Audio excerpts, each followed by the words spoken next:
Just wanting to welcome you, Lee. Obviously, looking forward to today's session. You're always really wonderful to listen to and very insightful, lots to learn. If everyone can just remain on mute so that there's no background noise and disruptions, that'd be great. But thanks, Lee. We're talking about time and action management today. Looking forward to it. Thank you very much. Okay, Century 21, Better Homes and Gardens. Welcome back to today's session, which is session 6. And wow, the year has flown and we've done all our live work. We've one tour to go. And I urge you to really take the time to invest to be at that one. That's where we're going to go in depth, in detail into the business framework for the groups. And a business framework is connected to time and action management because as we look at how do we stay efficient in what we do, and I don't know where you rate yourself on a scale of 1 to 10 of efficiency, and I won't ask you to do it publicly, that wouldn't be fair, but just rate yourself now on a scale of 1 to 10 of efficient as a real estate professional, and I'll give some context to that. 1, always chasing your tail, unstructured, never on time, can't believe how many hours you spend in a week for what little comes out of that. And let's be clear on that. It's very easy to work 70, 80 hours and nothing has happened in that week. Whereas the better and the more efficient you are, the less hours you do, the more effective you are. And although real estate predominantly is a game of hours that we have to be there at odd times because we're dealing with people's lives, so much time is wasted. And when I say wasted, it is a technique issue. And it is a decision that you make as someone who has to be efficient, that certain deadlines have to be met and only you can do that. And we see this in all different types of work. And I'll step out of real estate for a second, but for myself and Robin, we have 6 children, 7 grandchildren.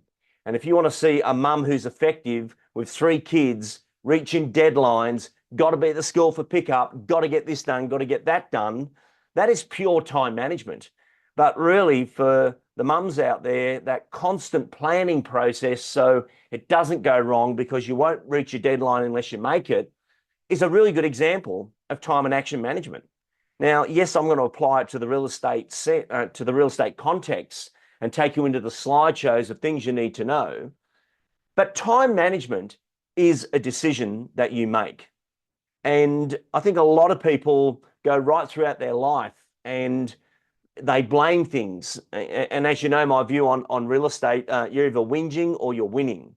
And I think you're most effective when you understand the patterns to your week and the techniques that you need to bring in to bring it all together. And I'll give you an example. I'm going to give you lots of tips today. Time and action management traditionally is taught within, you've got to have an ideal week. And if you don't stick to that ideal week, you won't be able to do anything. That's not true. Ideal weeks very rarely work for people. Yet patterns to a week is really important. And some people work well in continuous time, and then some people can't work in continuous time. So for me, I'm a continuous worker. As something happens, I do it in the time that I do it. So something needs to happen, I'll do it now. Whereas a lot of people make that decision of, okay, I can't do it now, I'll put it off till later, I'll put it off. And suddenly at the back end of the day, the back end of the week, the back end of the month, there's just this undoable list of tasks if you're recording those correctly or you're missing them. And that's when someone says, no, I did list with the other person. You said you'd be back to me with a proposal by Thursday. I didn't receive it and I've moved on with somebody else. That happens. So I think I became most time effective and time efficient for an unusual reason. Like anyone, when you start out working in real estate, you're working 6, 7 days a week because when you first start, you either have time or you have money. And if you've got the money to be more effective, meaning you're bringing in other things to allow you to get that time back, that's one thing. But if you don't have the money, you've got the time. And I think this is where people start the mishabit of wasting so much time, expanding their day versus understanding days are structured, weeks are structured around patterns. And when we look at those patterns, there's only 3 major swim lanes we've been studying this year that have allowed us to get some structure into everything we do.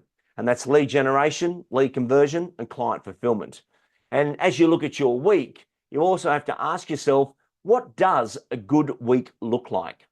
And I'm going to start there today before I hop into the slides and take you through all the tips. But when you look at what does a good week look like, you look at the days and you look at the patterns. So Monday predominantly is a catch-up vendor reporting day, catching up with everyone from the weekend. All the vendors have to be updated. And if you're doing the traditional progress reports, we're seeing less people do that now. It's more that phone meeting where they have with the owner to bring it all together versus a dedicated paper-based report that wasn't really getting read or getting the attention it deserved when they first came out. And I use the term progress report, but people actually use the term vendor report. But Mondays are predominantly that crazy day that you need to do all the catch up, get everything in line. And a tip or a coachable moment there is to have set phone appointments with your owner for those feedback calls. Now, I've discussed this in vendor management before, but in time and action management, this is a great time to bring this to your attention. If we ever say to an owner, I'll call you on Monday once I've spoken to everyone. What a loose term. I'll call you Monday. So 9 o'clock, where are you? 10 o'clock, 11 o'clock, 12 o'clock. By 1 o'clock, the owner's thinking, I should be with another company. I'm thinking about changing agents. You've done nothing wrong, but it was loose. And people want certainty. So saying to an owner, Helen, I will ring you at 5:15 on Monday. That gives me all the time I need to collaborate with my own team, look at all the internet inspections, chase up everyone from the weekend, and see who I've got who's interested versus withdrawn interest. But I will call you at 5:15. That's the certainty in something versus I'll call you Monday, too open, too wide. And one thing that we get caught up in is without this confirmation and the accuracy in what we're doing, you're getting all the inbound phone calls. What's going on with my property? Where's it up to? Where's my offer up to? So I think it's a very, very good skill to be confirming with people, I will be back to you at, and it's a solid set time. That would be my first tip. And that was just about Mondays. So Monday, we actually know is not a presenting day. Now, some of you may attempt because the owner said, oh, is there any chance you can see my property on Monday? And we've all made that mistake. But one thing that happens there is contextually, you're not ready to think about doing that listing conversation, that listing presentation. And one thing I'd love you to learn out of today's session, and I've studied this topic for over 30 years in the profession of real estate. And as a practitioner and someone who's busy in a lifestyle right now as I travel, work, record, educate, and do what I do, all by choice, no whinging going on there, but you have to be efficient with that time. And this is where your calendar bookings are everything. And it's very easy if you've had some time off. I know myself, I just had some time off for a wedding and you're not seeing your weeks as much as you were. Very easy to miss out on the forecasting of an appointment coming up. So back to my point. And my first point is this. What does a great week look like? Well, Mondays is taking care of itself. Tuesday, Wednesday, Thursdays, they're going to be the better presenting days of the week. Now, Wednesday as a default activity is predominantly for buyer management, but depending on what you call a great week, and I can only share with you some of the breakthroughs that I've had with agents over these many, many years that were unstructured and wanted to become structured. And they weren't wanting to become structured to be a robot. They were wanting to become structured because they were sick of, I'm getting home so late, everyone's cranky at me, I'm exhausted all the time. And once we look into that time, there was just so much lost time in the middle of the day. And I know myself, I'm better early morning. So if I get up early morning, I do a sprint, meaning a sprint for me is I'm going to get something big, chunky and important done before 8:30, 9 o'clock, because as I move into the rest of the day, I feel I've got something done. That's not for everyone. Some people like to start the day early at the gyms and walks. we're all different. For me, I'm better to have a walk later on when I need waking up again, but getting something big and chunky done early. And I've got a passionate belief that coffee tastes better in the dark, but I love that time of morning. I've become an early morning person, separate to my commitments throughout the day. Whereas I've got many, many agents who are great late afternoon to evening. And in a moment, I'll be talking about split days and how they work. And I do want you to write these down of importance of split days. What does a great week look like? And if you could map out what a great week look like, you've actually got a magnet then to what you need to stick to. And I'll give you an example. For the top performing listing agents, they're never going to maintain or be a top performing listing agent unless they know there is set appointments throughout the week that they need to fill. Now, if you're working with a leverage agent, and I know most of you aren't, but one of your goals for the future, especially when you look at time and action management, is how could I get a to-do list and a to-don't list? And whereas right now as a solo agent, you do absolutely everything, and that becomes a challenge due to the colors of business. And the colors of business, let me share that with you in the context of this. What does a great week look like? The colors of business are red, blue, and black. Right now, you're in black time. Strategic thinking. How do I progress my career? What could I learn from this webinar that would allow me to be better tomorrow at what I do? Now, in our previous webinars, that black time has been lead mode, sell mode, improving the price, all the wonderful snacks that we've learned this year from our real estate professional sales training as we've done the super coaching program has allowed you to take that into the field. And I've got to say, I'm so impressed with all the feedback that I've had where, especially at the live seminars, people are coming up saying, Lee, I've been using fees 1, 2, 3. Lee, I've been using lead mode, sell mode. To me, that just makes my day because if you're using technique, you will compress time. To walk into a lounge room and deliver that information because you're good at it, you get the time back. Yet prior to that, you might have been floating around the lounge rooms, waffling on for 40, 60 minutes, which means the presentation goes over time and time's gone, time's gone, time's gone. And then if you're going back into a presentation, which is another error, one-off presenting is a huge part of time and action management because if you make 10, 20, 20, 40, there goes your time. Yet if you can be good enough to get the entire listing conversation across to someone, knowing that your target time is about 25 to 35 minutes to have everything discussed with the owners that we need to know as Century 21 Better Homes and Gardens in our listing conversation, which means you would definitely be using snacks for that. Now, if they want to ask you questions for another 20 minutes, that's fine. That's their time. But how much time of the owner will you take up in order to bring this all together? Back to my point. So for presenters that have had breakthroughs in the past, they do 2, 4, or 6. On Tuesday, Wednesdays, Thursdays, there is those 9 set appointments that they try and fill. If they don't fill it, that's fine. But it's a real powerful time technique that if I'm speaking with you and we're on the phone, you say, Lee, we might get you to pop over and do an assessment. Yeah, I'd love to pop over. Would Tuesday, Wednesday, or Thursday be best for you? Thursday's best for me. Great. Would you like the 2 o'clock, the 4 o'clock, or the 6 o'clock?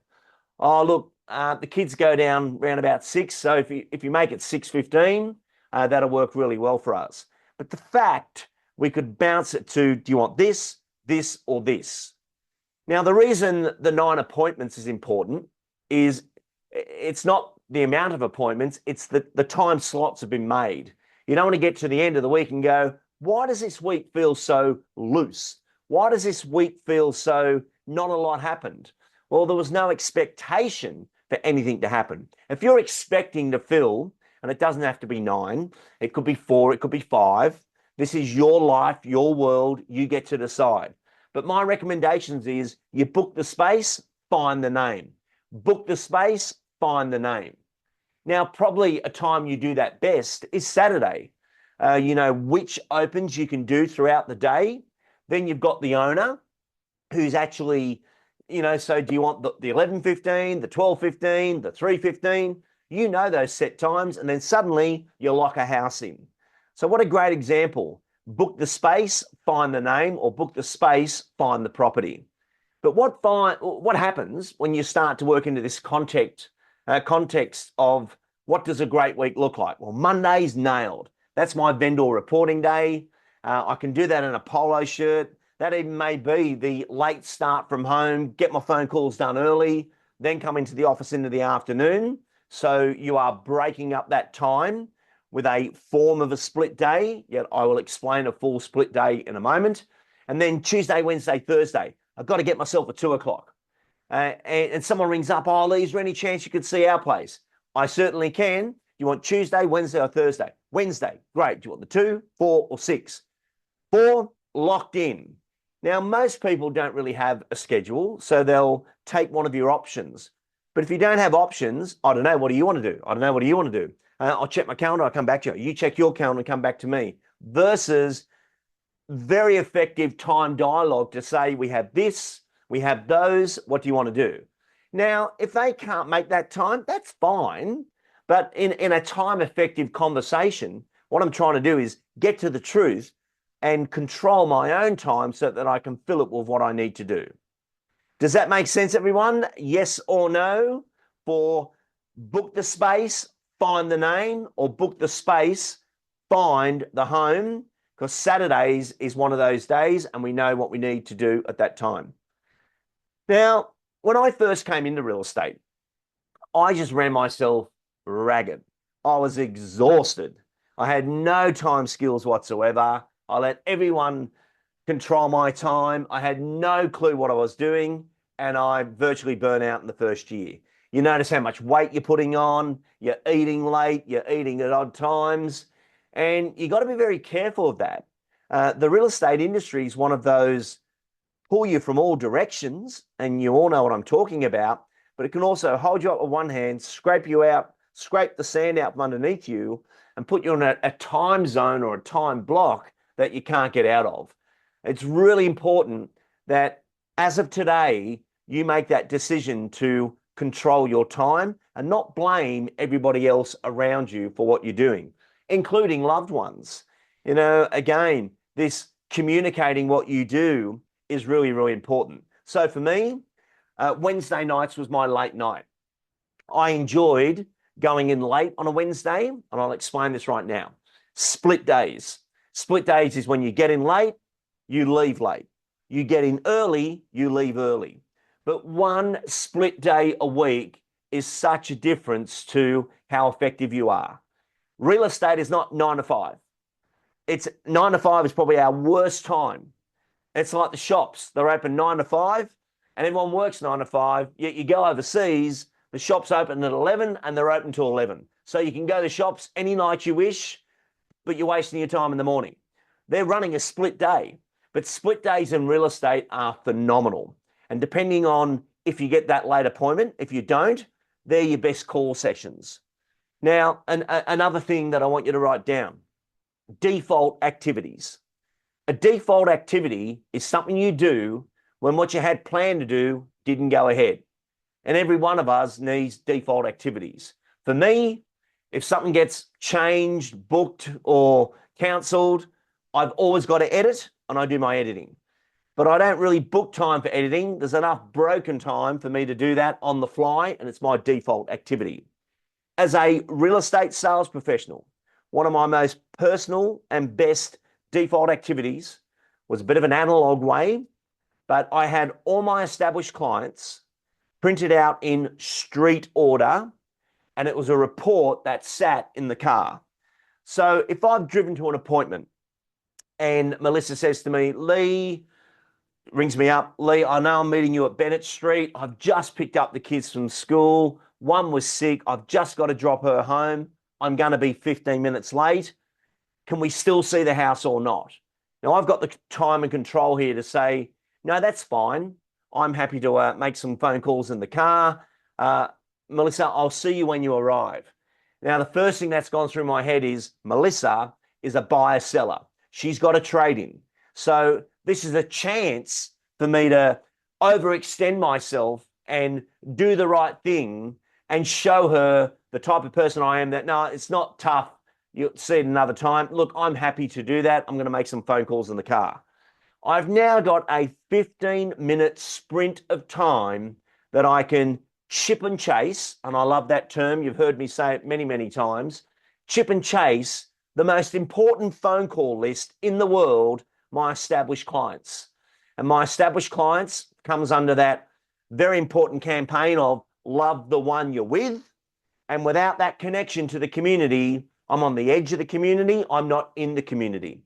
And even though I'm speaking about time and action management, I like time and action management that is the most effective, efficient use of time and generates income. And there is nothing more important than reaching out when you don't need to reach out to your established clients. Now, the reason I go in street order is I could be in Bennett Street and I might do a quick lap, or I can see number 15 and number 25. So number 25 is one of my claimed doors, for my favorite term in the world, as you know, since the book came out, claiming doors.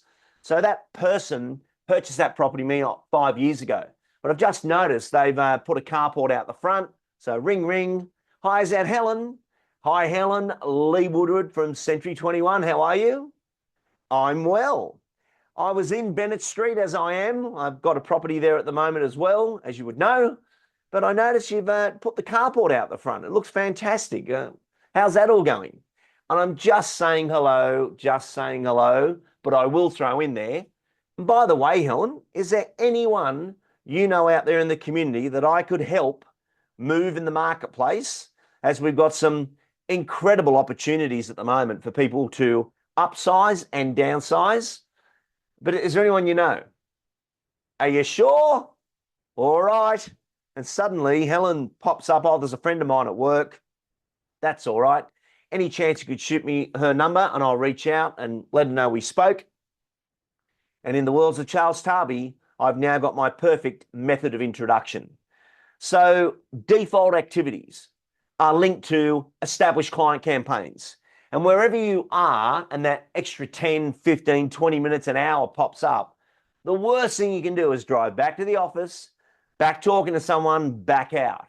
I was forever pulled over in the park, headset on, knowing this is my best chance of making phone calls. I actually believe the least place that I made phone calls was in the office. If I sat at my desk in the office in a team of 18, someone would want to speak to me about something. And that could be a building inspector, it could be a lawyer, you name it, they're going to want to speak to me about it. You go and pull over into the park where you've got the nice scenery, you've got your beautiful corded headset on, you've got your notes, you've got your established client list. I believe that will be the most productive part of your week versus, yeah, I just don't get time to call the established clients. Or you're not running a default activity, could be more the situation. Or maybe introducing the split day. Let me just go back to this, and I want to keep backfilling these great little techniques as we discuss them. The split day, the reason it works so well, instead of rushing out at the morning, dropping the kids at school, whatever you got to do, and then try to get to work and try and start, you actually take all the pressure off yourself and say, I'm not starting till 11 o'clock. Now, first tip here, make sure you say to your loved ones, by the way, Wednesday, I'm not starting till 11, so I'm more than happy to pick up, drop off, do. I'm going to go for a walk that morning as well, but I am not starting till 11. But that night, I won't be home till about 10 a.m. I've got a stack of call sessions I've got to do for future sellers, and then I'll be wrapping up all those emails and reports that I've got to get out. That's what a split day is. But without the notification, it doesn't have the implementation or the impact that you're trying to get within the marketplace, and that is what a split day is. And for those of you that love getting in early and then getting out early, and then you got that whole afternoon to yourself to do whatever you want, just one of those days in the week has such an impact on what you do. So suddenly we're back in this conversation now of Mondays is that reporting day. That's a pattern of my week. I'm not going to attempt to book presentations on that day or buyer appointments. I'm going to get my reports up to date and look at any chase lists that I've got to do from last week's presentations that I need to bring into today. Tuesday, Wednesday, Thursday, they're my productivity days. Now, another time tip. When you come in the mornings, and each of you will react to this different, but scan your email, don't read your email. And you are scanning your emails not to respond, but to see urgent responses. So, for example, someone's replied back off a proposal, that's an urgent response, and that is that top of mind that you want to get right. But many people just come in and click on email, and it's now 11:30, 12 o'clock. You've done nothing but go into response mode. And it is a great skill. It's a very big discipline to not check your emails in the morning. Now, if you're in administration, you can't do that. And that's those three colors: red, blue, black. Red, administration. Have to be checking emails, live on emails. It's a distractive, responsive way, but that's why admin is such a different skill to the front end of sales. Blue, so red admin, blue, dollar productive. I'm going to the appointment. I've got another assessment this afternoon. I'm going to get 10 price updates out before 10 o'clock. That's my 10 connections of the day, all blue work. Black, strategic thinking, taking yourself out to say, look, I'm going to go back through that podcast. There was a great podcast that Woodward released called Anniversaries of Anyone. That could solve my lead generation issues. Or I'm going to study fees 1, 2, 3, 50 times till I'm ninja level at it. That becomes the black time. So red, blue, black. What does a great week look like? Bringing in split days as part of what you do. On Tuesday, Wednesday, Thursdays, set those times, find the name. Set those times, find the name. Saturday, set those times, find the address. And if that's all going on alongside your AM and PM tasks, let's discuss this. Predominantly, doesn't have to be in your world, but if you want a recommendation from someone who's seen 10,000 people attempt the work harmony part of real estate, AM is all about tasking and getting those calls done. And by the way, calls is tasking, a task to get calls completed to establish clients, follow up, future sellers. You know, you do that hard to about 11:30, then the afternoon is predominantly appointments. You will have a tremendous week and working week. Now, we've discussed the appraisals you've got, but then you've got your buyer appointments that you need to put in there as well. And depending on your way of working with the purchasing community, and there is that change of word for you, it is very, very important that the set spaces in your week that 1:15 is available to show someone through a property. Now, let me explain 1:15. When you're going to someone's property, you can make it on the o'clock. When someone's meeting you at a property, it's best to book the appointments 15 minutes past the hour. Most people work to the o'clock. So if I say to the purchasers, I'll see you at High Street at 1:15, they'll probably turn up at 10 past 1. If I said 1 o'clock, they'll probably still turn up at 10 past 1. So 1:15 is just buying that little bit of time in the week to get that compression so you can bounce appointment to appointment to appointment. Another time tip for you, buyer management tip, please write this down, and it's also in your snack app. It's called stacking. Now, stacking is one of the most time-effective ways of launching properties to the market. So for myself, and just for those of you that didn't know, I only worked in a team of 10, and back at that time, it was quite common that other people would sell your listings, not yourself. Especially for me, I was carrying 33 properties at any given time. I love it when someone sells my listings. Whereas the people that were only carrying 4 or 5, they'd want it 100% to themselves. Depends on how your office works. Not my way to say how your office works, but where I worked, it was a cross-selling platform. And for me, because listing was one of those skills I had, if you list your last, I loved it that people would be showing and selling my properties, especially with that amount of owners on. 33 owners can turn on you quick. And I think that's another good number. For most people, 10 listings is about all they can carry without support. Now, I didn't have a leverage agent. They didn't exist back then, but I was very, very fortunate that I worked for a company with essential services. So we had a 3 to 10 ratio, which is very, very high. But the 3 to 10 ratio We had someone that did legals, someone who did marketing, and then someone who did compliance for the entire company for everyone. But for me, that just gave me that front end, back end of business that all I had to do is worry about is my patterns of the week, the appointments that I needed to do. Now, I became really good at this appointment side of it. So the actual appraisals that were coming out from my buyer management, passionate about buyer management. I didn't do a lot of open for inspections. I prefer to do things by appointment. I'm better face-to-face, eyeball to eyeball. So it was nothing for me to be doing 26 buyer appointments a week, personally, without a buyer's agent. But that was also a dual time. Where everybody else was cold calling and door knocking, I could extract 5 or 6 really good presentation assessments out of my buyer activity. But I chose the buyer activity because I wanted the owners to see me at the properties. There was other properties that I was trying to bring on the market, and if I could show them this one. So buyer management wasn't just about selling. It was a dual purpose for me of how I brought that all together. Okay, we're still in what does a good week look like. Mondays, we know what it looks like. Tuesday, Wednesday, Thursday, we got our set appointments. We got our AM tasking. PM afternoon is going to be where we're face-to-face in the community doing what we do best. And then those late appointments, depending on how you work those, should be your very, very best appointments. But if you've got those appointments, it's very important you communicate to everyone around you your times so you're not in this constant battle about when are you going to be home? What time is it? Real estate is about other families' lives, and that's one of those prices we pay to be part of the real estate community and have the income potential that we do to serve people out of hours. But remember, you're in sales and service.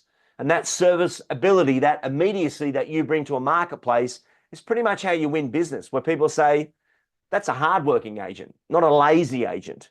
Now, we understand the community thinks most agents don't do anything.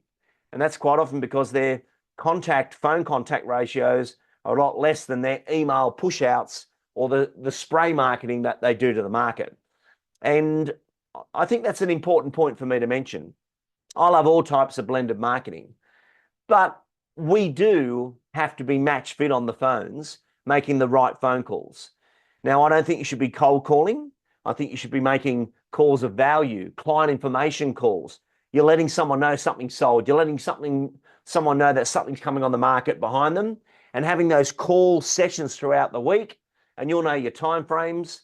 For me, 35, 40 minutes was tops. I've had enough by then, but I can do a sprint, go out and do an appointment, come back and do another session. But quite often, as mentioned, and please make sure we're writing these down, in our default activity, I'd stay out on the road and I'd have my established client calls with me or my chase appraisal list with me. And there's another great list. Your top 50 appraisals or assessments that you've done, meaning you've visited the home, presented, done your wonderful plan proposal pitch, but for whatever reason, they're not on the market. Running a top 50 for random phone calls, meaning you're ringing because something popped into your mind creatively to follow them up. I do not suggest that you take the time to ring and say, hi, it's Lee from Century 21. Have you made a decision yet? They're not good phone calls. And, when we look at where a lot of our time is spent, it's on the phones. Get good at being on the phones. Quick phone tip for you. Make your calls in clusters. So if I'm ringing all the buyers between 900 and 1.1, I'll ring all those at the same time and speak about the same properties at the same time. Whereas some people seem to make a call, someone at 500, someone at 2 million, someone at 800. Anyone can go to their call list and say sort by price and work through that call list so you're having, tell 15 people about the same property. And as you communicate that through, it's a great phone call because you've taken the time to connect and you're sounding better on the phone. You're sounding sharper on the phone. Don't speak too fast on the phone. That's where we lose people. And do not waste people's time on the phone.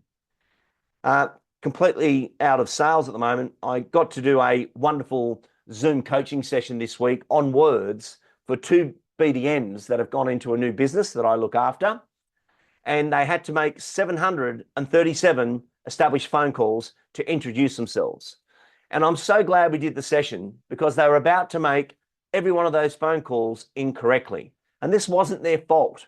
But when someone who makes a lot of phone calls, or in my case, I spend my life recording, so I'm constantly listening to audio, and I hear every I hear every do you have 2 minutes to talk? Which is the worst thing you could say to someone. Do you have 2 minutes? And people think, no, I don't have that. What do you want? And all these shutdowns happen because making phone calls isn't what it was now. You know, I've mentioned this in our prior sessions that you can ring some people, you can ring people so much, you'll lose the business. So please, no one make phone calls for the sake of making phone calls. This is no longer a bravery award.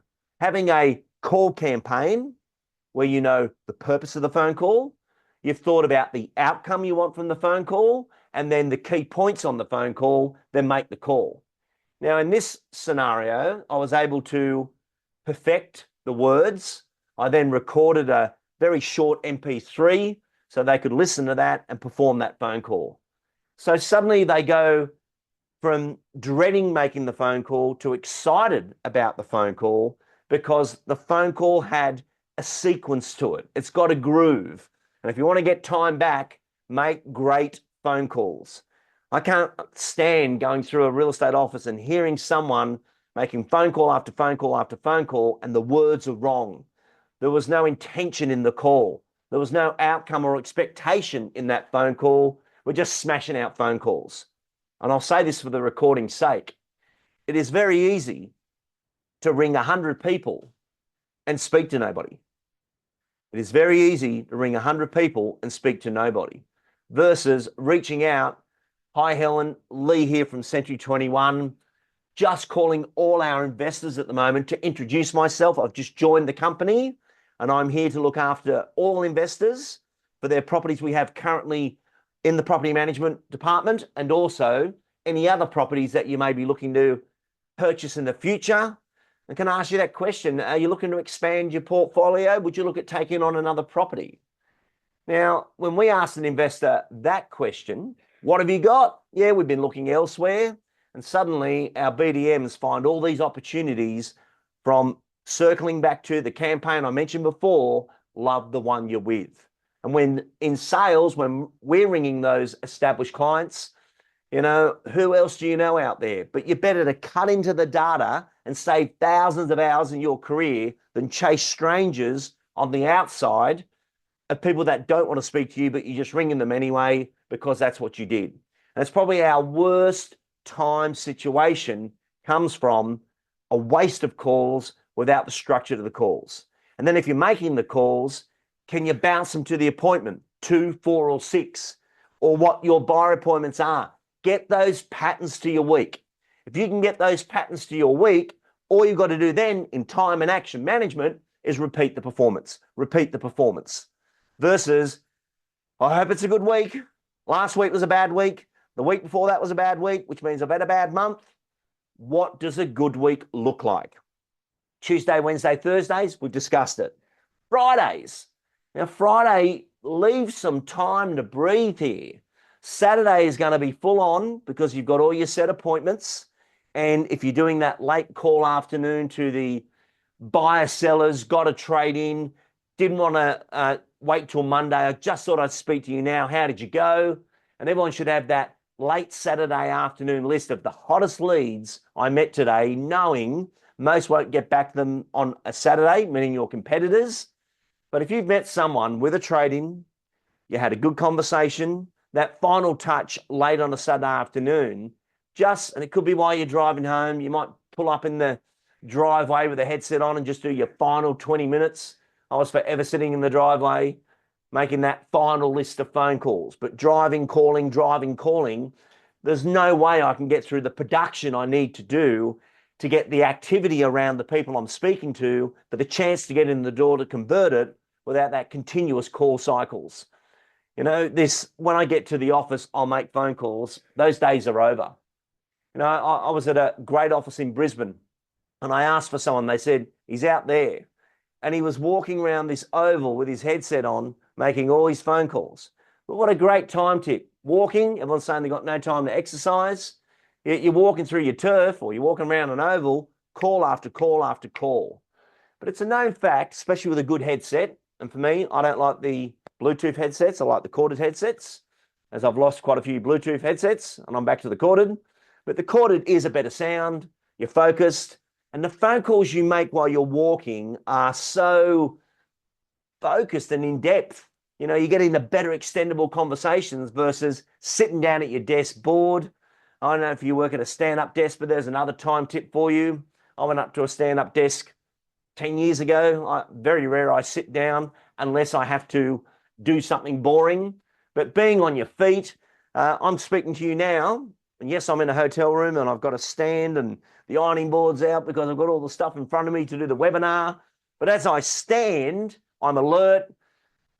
My stomach's open. I can speak better. And if you're speaking to someone about the possibility of them selling their home, you want to have that groove in your voice to bring that all together.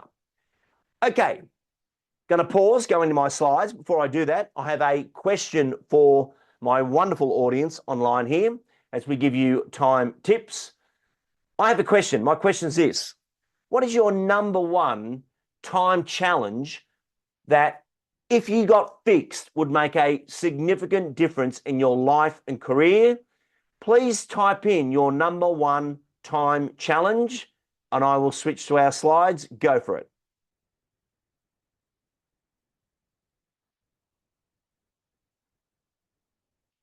Waiting for those to come in.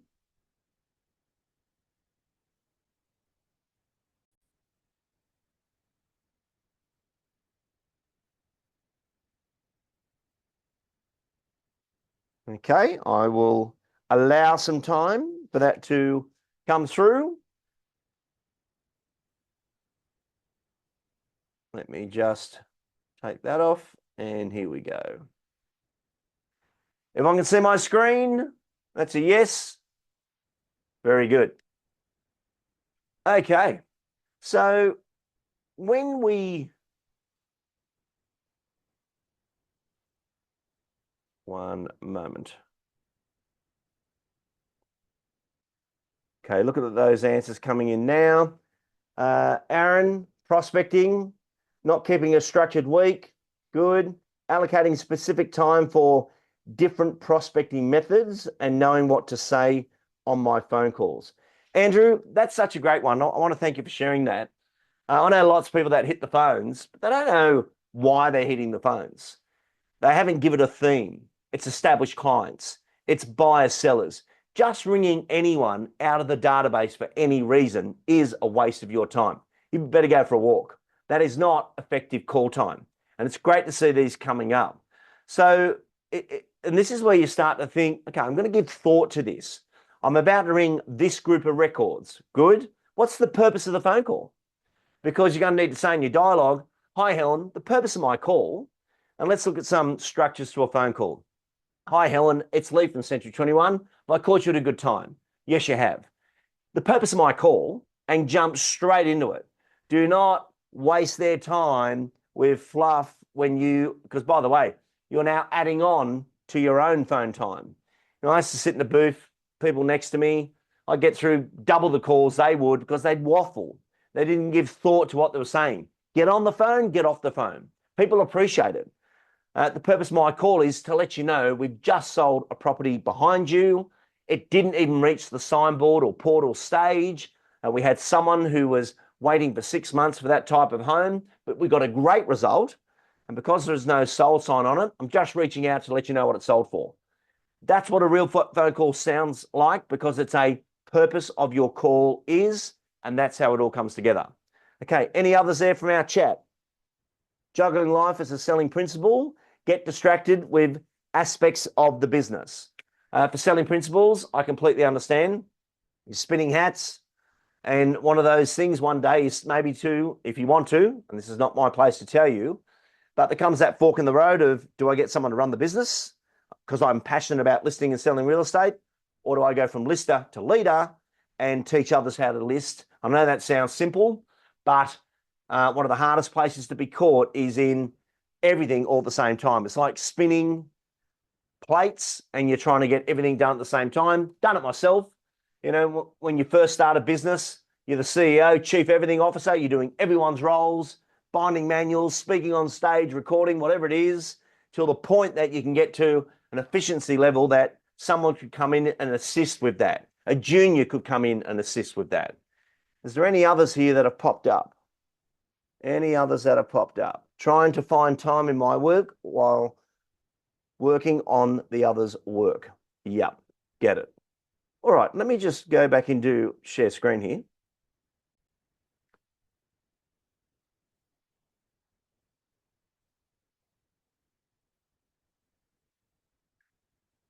Okay, now firstly, as we've gone through our work this year, we've had find, list, communicate, and sell.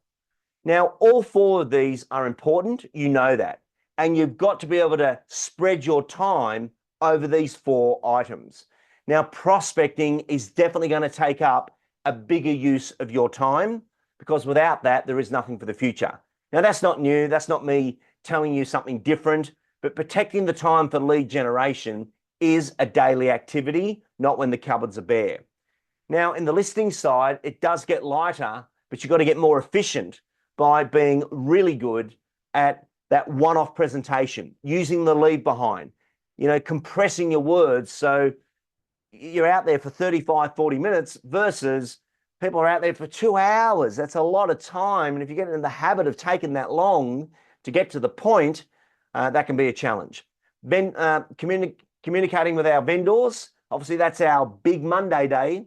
So it's taking up a huge chunk of our week, but not a lot needs to happen after that if you get good at Mondays. And then sell, buyer management, set appointments.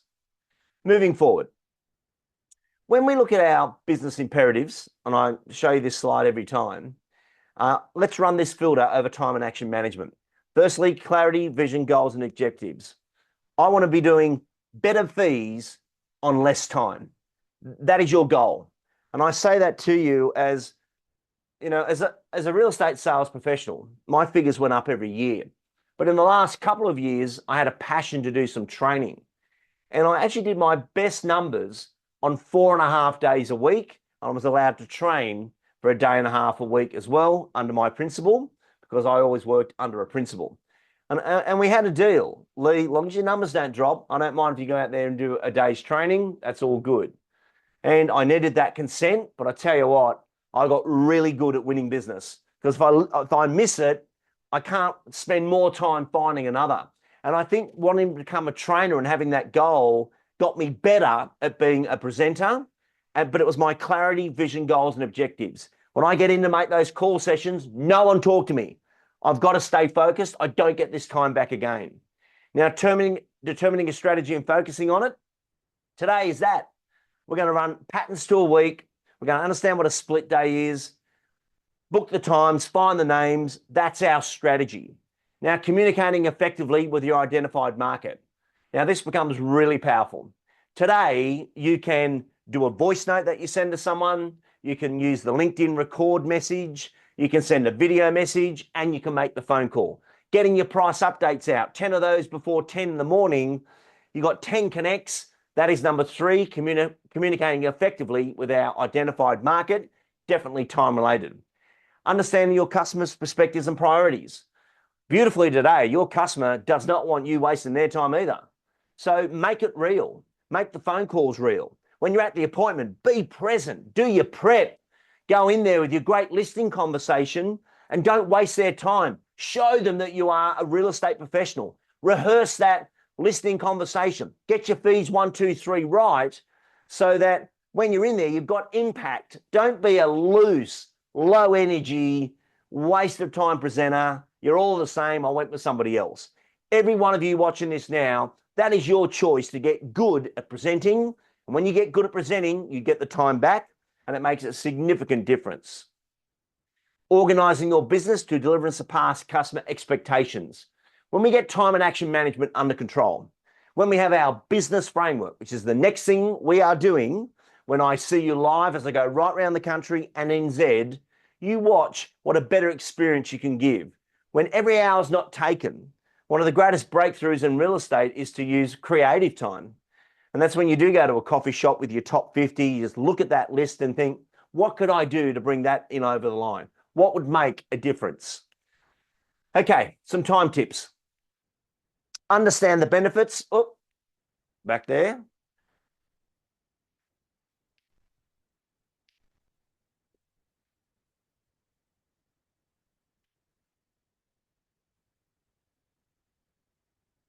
Okay, just hop back there a little bit too much. But beautiful slides for you to review over. For those of you that were saying I went too fast in a time management seminar. Okay, understand the benefits of transitioning from an ideal week to running patterns and rhythms in your week. Get yourself a business groove. And once you start those habits, that Monday's this, Tuesday, Wednesday's that, and Thursday, Friday's this, Saturday takes care of itself. Sunday, I'm going to pull myself back together and then back to the patterns of my week. That is a great tip. Next one. Know what works best for you managing your commitments, digital and paper-based. So for me, due to Charles Tubby, I am back on a paper diary because when I write something in, it connects to my brain different, yet my schedule was running digital. Because Robin runs the schedule, I'm not allowed to touch those bookings, that's digital, but my diary is paper-based. And I love that note that I take about the follow-up or a great script that I've thought of, whatever it is, but having a digital and analog approach is highly recommended. Learn how to run split days. Get in early, leave early. Get in late, working late. And you've all had that amazing moment when you're at the office late at night by yourself, no one's around, you're smashing out phone calls, and people are saying, oh, you're still at work. Yeah, we've got plenty of families we're trying to find homes for at the moment. So I'm just reaching out to see if there's any chance or opportunity that you consider releasing your home if you've got a great result in the market. And they think, geez, you're working hard. Now, they don't know you didn't get into 11. That's a different story. But sometimes that can be your best phone calls. Now, another thing that happens is when there's no one around you and there's just you and that buzz of the office is gone and there's no phone calls or property management or anything there, you will experience flow. And flow is you are just in the zone. You'll get more done in an hour than you will in 5 hours. It's a 1-to-5 ratio. 1 hour in flow is like 5 distracted. And this is why split days are such a powerful thing to do. Know how to create your ideal performance day. Now, this is going to be a very, very big point. I'm going to come back on the screen to discuss this. Okay, a performance day. 1 day a week, doesn't matter which day, but on 1 day a week, I would love you to consider running what we call a performance day. Now, a performance day looks like this. Firstly, you tell all your family, friends, husband, wives, children, grandchildren, on Thursday, I'm not going to be available. I have an early start. I'll be back late. Got a lot on that day, just letting you know, not going to be around Thursday. Now for you, you've chosen Thursday to be your performance day. And it looks like this. Firstly, get up early, do some light exercise, and choose where you're going to go for breakfast and review all the appointments and call sessions of today. Arrive at work, 8:15, 8:30, get your price updates out. Don't check email, switch off your phone and get your price updates out. And 10 before 10 is what you are heading to do. If you get more than that, fantastic. From 10 to 11:15, we're now going to look at the responses of all the rebounds that came in from the price updates from the previous days and make those phone calls. And also chuck in there some established client phone calls. From 11:15 to 12:15, check on your schedule of appointments because everything was pre-booked before today because today is our performance day.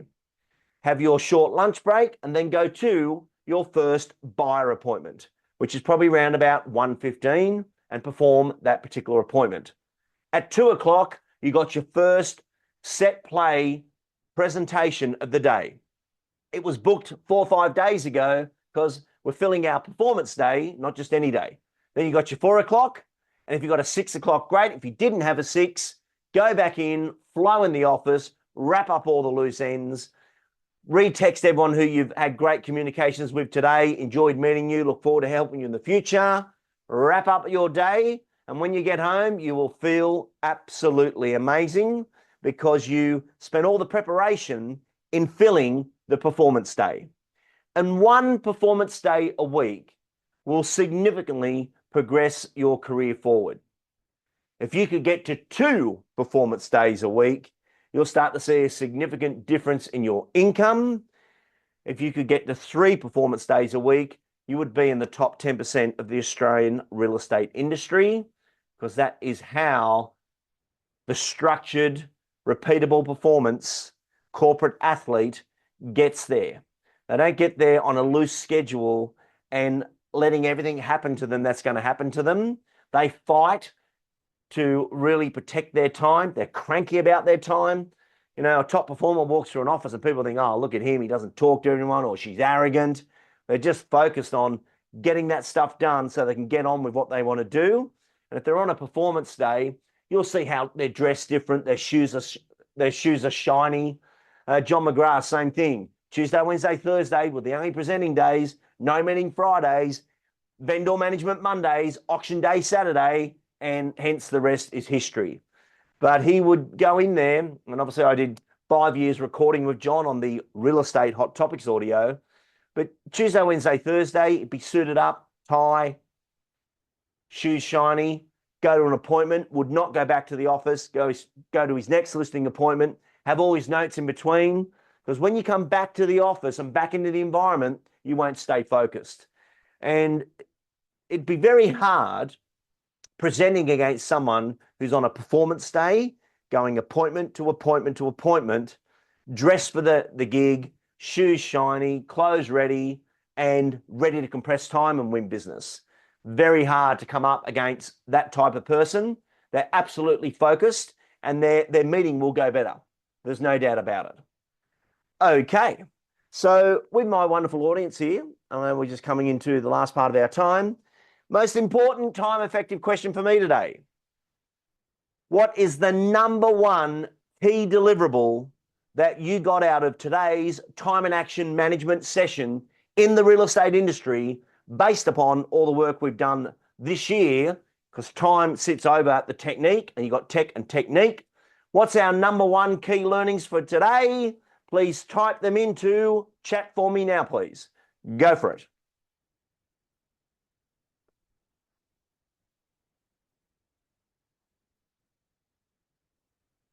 Is there anybody out there? Hello, hello. Oh, split days. Thank you, Mark. Keep phone calls short, punchy. Performance days. Ensuring every phone call has a purpose. Creating a performance day. Set those times and find the face, find the place. Love it. Patterns to a week. Tuesday, Wednesday, Thursday. Get those filled. Having a structured week rather than an ideal week. Performance days. Valuable conversations. And a Dion, cracker on there, default activities. Scarlett, working with established clients in the car. This is phenomenal. Calls with a purpose to get a result. Cold calling equals call of values.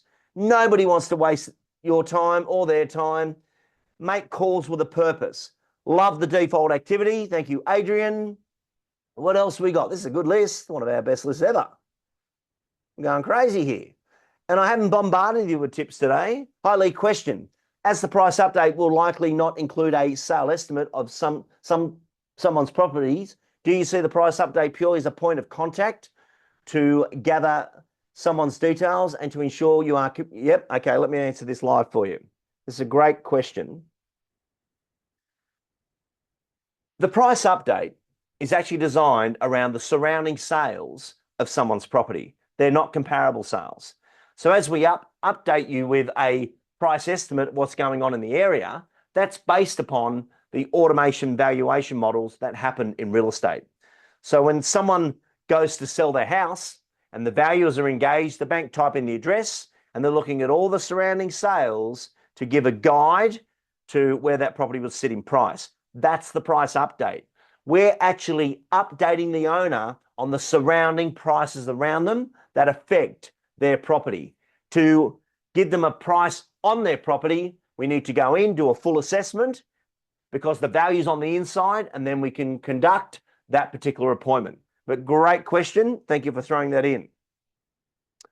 Don't waste consumer time, split days, high performance days as per norm. Beautiful. So lots of good little takeaways here. Just one other one I'd like to throw in is the, booking your appointments 15 minutes past the hour. That was gold for me. Another one, if you're going to color code your diary or color code your calendar.